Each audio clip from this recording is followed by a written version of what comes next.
Debat kedua Pilgub Jakarta akan digelar pada Minggu, 27 Oktober 2024. Ketiga pasangan mengaku sudah khatam soal debat dengan tema ekonomi dan kesejahteraan sosial. Peserta Pilgub Jakarta mungkin harus menyiapkan dengan matang penampilan di debat. Penampilan di debat ternyata berpengaruh pada elektabilitas. Hasil survei terbaru Lembaga Survei Indonesia dan Poltreking Indonesia jadi cerminan.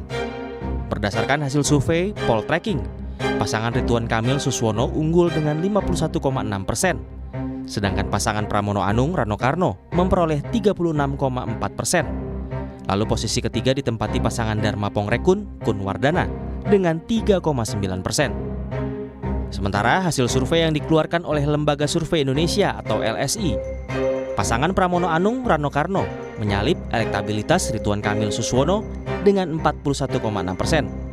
Sedangkan pasangan Ridwan Kamil Suswono berada di posisi kedua dengan 37,4%. Kemudian pasangan Dharma Pongrekun Kun Wardana meraih 6,6%. Dan ini tanggapan para kontestan soal hasil survei terbaru. Saya pribadi sudah mengatakan pada tim, udahlah kita fokus aja tetap bersosialisasi seperti biasa. Karena saya selama ini jujur saya nggak pernah lihat apa yang dilakukan oleh calon lain. Saya hanya fokus pada apa yang saya lakukan. Survei kan nanti masih ada waktu yang juga bisa berubah semuanya begitu ya. Nanti kita tunggu juga nanti hasil survei dari lembaga lain. Kan survei kan tidak hanya satu lembaga kan. Ya, nanti ada lembaga lain apa yang melakukan survei. Ya kita lihat saja nanti perkembangannya. Intinya sih kami tidak panik, tidak malah justru bersyukur karena ada masukan ya yang untuk bisa menggiatkan elemen-elemen yang mendukung Ridwan ini untuk lebih giat lagi. Intinya itu. Kini ketiga pasangan calon mulai bersiap menghadapi debat kedua Pilgub Jakarta. Siapa yang akan bisa meluluhkan hati pemilih Jakarta? Saksikan debat Pilgub Jakarta di Kompas TV Minggu 27 Oktober 2024. Tim Liputan Kompas TV.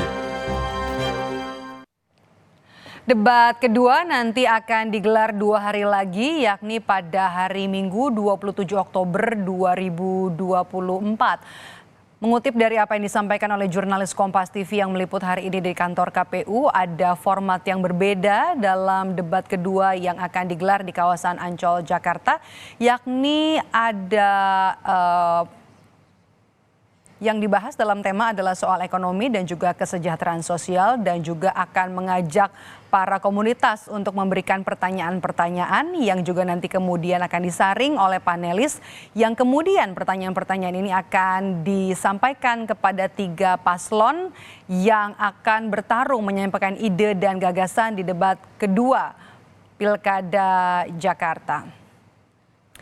Ada yang menarik dalam debat kedua kali ini bisa menjadi momentum yang bisa dimanfaatkan oleh ketiga paslon nanti untuk meraih pemilih dari hati pemilih dari pemilih di Jakarta. Kemudian juga masih ada waktu 2 hari lagi, artinya untuk bisa mempersiapkan diri bertarung ide dan juga gagasan dari debat kedua Pilkada Jakarta. Usai debat perdana Pilgub Jakarta kemarin, ketiga paslon bersaing ketat dalam meraih elektabilitas. Terbukti dari hasil survei terbaru sejumlah lembaga survei baik dari Poltreking dan juga Lembaga Survei Indonesia yang mungkin bisa jadi cerminan. Untuk lebih lengkapnya kita akan bahas bersama dengan pengamat politik Universitas Paramadina, ada Ahmad Khairul Umam. Mas Umam, terima kasih sudah bergabung bersama kami. Selamat sore. Selamat sore Mbak Maido. Oke, kalau kita lihat nih hasil debat ini sepertinya berpengaruh ya terhadap elektabilitas ketiga pasangan calon gubernur dan juga calon wakil gubernur. Sesuai dengan prediksi kalau momentum debat ini bisa berpengaruh dan sangat ditonton oleh para pemilih Jakarta. Ya, sejauh ini memang masyarakat politik di Jakarta memang relatif lebih well informed. Mereka memiliki media exposure yang jauh lebih besar, baik dalam konteks debat maupun pasca debat atau sebelum debat. Sehingga kemudian narasi yang berkembang di media mainstream termasuk di media sosial itu betul-betul kemudian bisa berdampak terhadap shifting atau pergeseran dalam konteks elektoral dari masing-masing kandidat di Pilkada Jakarta. Nah, oleh karena itu proses debat kemarin setidaknya juga memberikan gambaran awal, terutama bagi para pemilih, bagaimana positioning, cara pandang, strategi yang kemudian mereka tawarkan untuk menyelesaikan problem-problem sosial, ekonomi yang ada di Jakarta. Tetapi apa yang terjadi belakangan ini tampaknya juga sudah mulai muncul dinamika yang ditunjukkan oleh dua tren hasil survei yang berbeda. Di satu sisi ada yang menunjukkan misalnya kalau misal di materi Poltrek menunjukkan Ridwan Kamil yang berpotensi menang satu putaran dengan angka 51%, tetapi di hasil rilis dari LSI menunjukkan yang berbeda, justru dari Mas Pramono Anung dan Rano Karno mampu membypass atau melakukan proses shifting yang signifikan sehingga kemudian mampu melampaui elektabilitas dari Ridwan Kamil dan Suswono. Nah, situasi ini yang harus diantisipasi karena dalam konteks hasil survei itu bisa kemudian memunculkan persepsi kemenangan. Nah, persepsi kemenangan ini diakui atau tidak dalam konteks politik lokal maupun politik nasional itu bisa menghadirkan efek bandwagon atau bandwagoning effect, yaitu hasil survei yang menunjukkan bahwa calon A, calon B memiliki peluang menang lebih besar, itu bisa menciptakan efek lanjutan dan diprediksi bisa mempengaruhi psikologi dari tim sukses dan juga para pemilihnya. Nah, ini yang harus diantisipasi dan tampaknya Persepi sebagai asosiasi yang membawahi lembaga-lembaga survei akan melakukan proses investigasi supaya kemudian betul-betul berjalan sesuai dengan apa yang kita harapkan. Oke, ini juga jadi menarik ya untuk debat kedua dari sisi tema saja ekonomi dan juga kesejahteraan sosial gitu ya. Dan yang spesial kali ini dalam debat kedua adalah melibatkan komunitas nanti yang juga akan turut meramu pertanyaan-pertanyaan yang akan diberikan kepada 3 paslon. Ini harusnya bisa jadi menarik ya Mas Umam karena bisa langsung menyentuh ke masyarakat tema ini ekonomi dan juga kesejahteraan sosial. Ya, betul sekali Mbak Mairo, karena bagaimanapun juga isu ekonomi dan kesejahteraan sosial itu betul-betul berkaitan, bertalian dengan daily life dari masyarakat di Jakarta itu sendiri. Dan isu-isu yang sifatnya strategis tetapi memiliki dampak langsung seperti inflasi, kemudian pengangguran, kemudian harga pangan, dan juga fluktuasi harga-harga komoditas lainnya, termasuk juga penanganan situasi-situasi yang betul-betul bersifat lokalitas, itu kemudian bisa melahirkan cara pandang dan juga persepsi yang lebih beragam.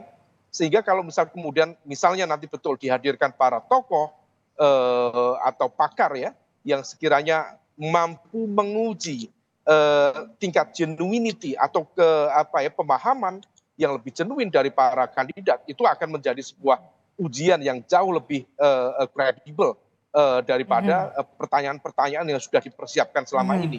Nah, oleh karena itu ini menjadi kesempatan yang sangat baik bagi kandidat, termasuk bagi para pemilih untuk melihat secara lebih jelas bagaimana kesiapan, cara pandang, apakah program yang ditawarkan cukup realistis, cukup visible atau tidak. Nah, ini akan betul-betul menjadi sebuah ujian yang saya yakin akan berdampak pada fluktuasi dan juga dinamika elektoral pasca debat kedua ini.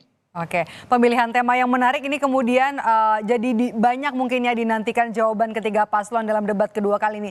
Kalau begitu apa yang harus dipersiapkan? Apa yang harus dimatangkan oleh ketiga paslon dengan waktu yang terbatas dan juga sangat singkat dalam debat?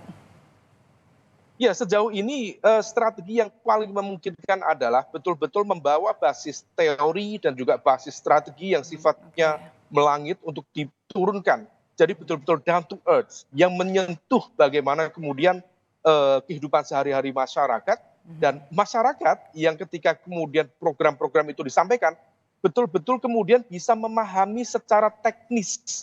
Karena segmen masyarakat terdidik di kita termasuk di Jakarta sebenarnya dari sisi angka tidak lebih dari 50%. Nah, oleh karena itu ini yang kemudian dari sisi komunikasi politik sebaiknya jangan sampai menggunakan narasi-narasi atau basis argumen yang melangit, tetapi yang betul-betul down to earth. Nah, oleh karena itu harus membumi ya. Dalam rumusan program, dalam rumusan tawaran kebijakan, sebaiknya atau seyogyanya memang betul-betul bisa dipahami dengan baik oleh masyarakat di segmen kelompok menengah bawah. Nah, ini tugas bersama, bukan hanya kandidat, tetapi juga tim sukses masing-masing untuk menyiapkan secara matang dan yang lebih penting karena ini sifatnya debat, menyiapkan sebuah munisi yang kemudian bisa dijadikan sebagai bagian dari upaya mendegradasi kredibilitas lawan.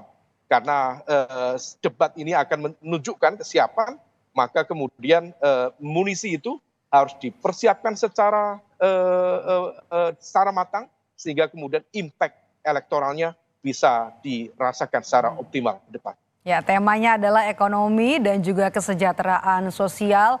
PR bagi ketiga paslon adalah meramu nanti ide-ide gagasan dan jangan lupa bahasanya atau diksinya harus membumi agar pesannya juga bisa sampai kepada para pemilih. Terima kasih sudah bergabung bersama kami, Mas Umam. Sehat selalu, Mas Umam.